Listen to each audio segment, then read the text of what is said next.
اور بے شک انسان اس پر گواہ ہے. وَإِنَّهُ لِحُبِّ الْخَيْرِ لَشَدِيدٌ، اور بے شک مال کی محبت اس میں بہت زیادہ ہے. اصل چیز ہی یہی ہے سر، ساری بیماریوں کی جڑ مال ہے. اور جامع ترمذی میں حدیث ہے ہر امت کا کوئی نہ کوئی فتنہ تھا. ویسے تو ہمیشہ ہی مال فتنہ رہا ہے، لیکن نبی علیہ السلام کی امت کا تو اسپیسیفک فتنہ مال ہے. آپ نے فرمایا کہ ہر امت کا کوئی بڑا فتنہ تھا، میری امت کا سب سے بڑا فتنہ مال ہے. اور بخاری و مسلم میں وہ حدیث بڑی رکت انگیز ہے جو آپ نے اپنی وفات سے 1 مہینہ پہلے خطبہ دیا.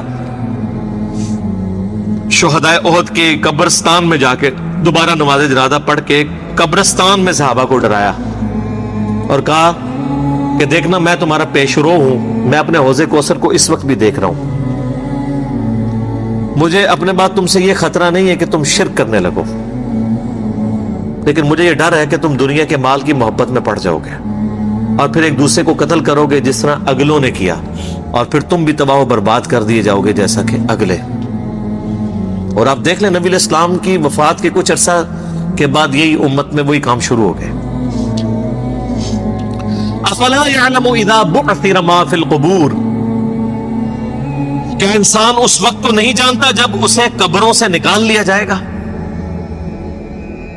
وہ چاہے قبر مٹی کی قبر ہو، چاہے وہ سمندر میں مرا ہو، چاہے وہ ایئر کریش میں ہواؤں میں اس کی راکھ بکھر گئی ہو، چاہے کسی شیر کے پیٹ میں ہے وہ اس کی قبر وہیں بن گئی، قیامت والے دن اللہ تعالیٰ اسے زندہ کر لے گا، عالم برزخ سے قیامت میں میدان محشر میں لے آئے گا. وَحُصِّلَ مَا فِي الصُّدُورِ، اور اللہ تعالیٰ ہر اس چیز کو بھی ظاہر کر دے گا جو انسان کے سینے میں چھپی ہوئی تھی. اگر کسی نے کوئی نیکی کا کام بھی کیا ہے نا کسی کو دکھانے کے لیے، تو دنیا میں تو وہ ضرور سخی ہوگا، لیکن اللہ کے حضور 0 سے ملٹیپلائی. وہ مسلم شریف میں بڑی لمبی حدیث ہے، قیامت والے دن ایک سخی کو، ایک شہید کو اور ایک عالم کو بلایا جائے گا، قرآن کے قاری کو. اللہ کہے گا ہاں بھائی شہید تو نے میرے لیے کیا کیا؟ کہے گا اللہ جان ہی تو تھی، دے دی تیری راہ میں، اور کیا کرتا؟ اللہ فرمائے گا تو نے تو اس لیے یہ جان دی کہ لوگ تجھے بہادر کہیں، اور لوگوں نے بڑی تیری تعریف کی ہے، میرے پاس تیرے لیے کوئی اجر نہیں، اوندا منہ کر کے دوزخ میں. پھر سخی کو اللہ بلائے گا، کہے گا یا اللہ میں نے دیکھ کتنا کچھ تیری راہ میں خرچ کیا، میں نے تو مسجدوں میں یعنی وضو خانے کے اوپر نیم پلیٹ بھی لگوائی تھی کہ فلاں سیٹ صاحب نے وضو خانہ بنوایا، لوگوں سے پوچھ لو، یہ میں اس کی تشریح کر رہا ہوں. اللہ فرمائے گا تو نے اس لیے یہ سب کچھ کیا کہ لوگ کہیں گے بڑا غریب پرور آدمی ہے. یہ جتنے لوگ حرام کے پیسے کے دسترخوان چلا رہے ہیں اور ہاسپٹل بنائے ہوئے ہیں اور وہ سمجھ رہے ہیں کہ ہم اللہ کو دھوکہ دے لیں گے، یہ دنیا کو دھوکہ آپ دے سکتے ہیں. دنیا میں آپ کو ایک سرٹیفکیٹ بھی گورنمنٹ کی طرف مل جائے گا، جی یہ بہت اچھی NGO ہے، ویلفیئر کے کام کر رہی ہے. اللہ کے حضور 0، بس یہی سرٹیفکیٹ ہے، اسی پہ آپ خوش رہیں. آخرت میں تو اس کا عذاب ہونے والا ہے. پھر اللہ قاری سے پوچھے گا قرآن کا علم دیا تھا، تو کہے گا یا اللہ میں نے قرآن کا علم کیسا پھیلایا؟ اللہ فرمائے گا تو نے اس لیے پھیلایا کہ لوگ تجھے بڑا علامہ کہیں، تو لوگ تجھے بڑی تعریفیں تیری کرتے تھے، بس تجھے اجر مل گیا دنیا میں.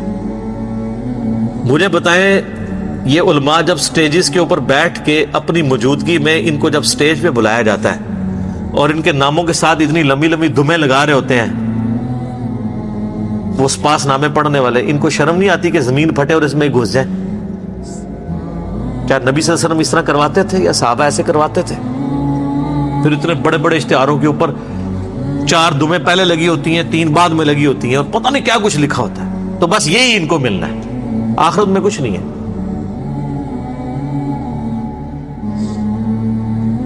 میں علماء سو کی بات کر رہا ہوں، علماء حق کی نہیں. علماء حق ہمیشہ رہیں گے، لیکن میرے پاس ایڈریس نہیں ہے ان کا، یہ نہ میرے کو آ جاؤ.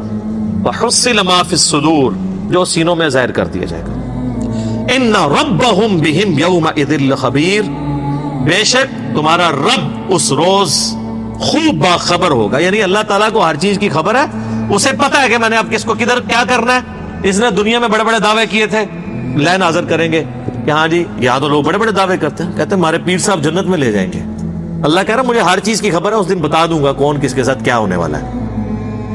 اللہم اجرنا من النار، اللہم اجرنا من النار، اللہم اجرنا من النار. اللہ تعالیٰ سے دعا ہے جو حق بات میں نے کہی اللہ تعالیٰ ہمارے دلوں میں راسخ فرمائے.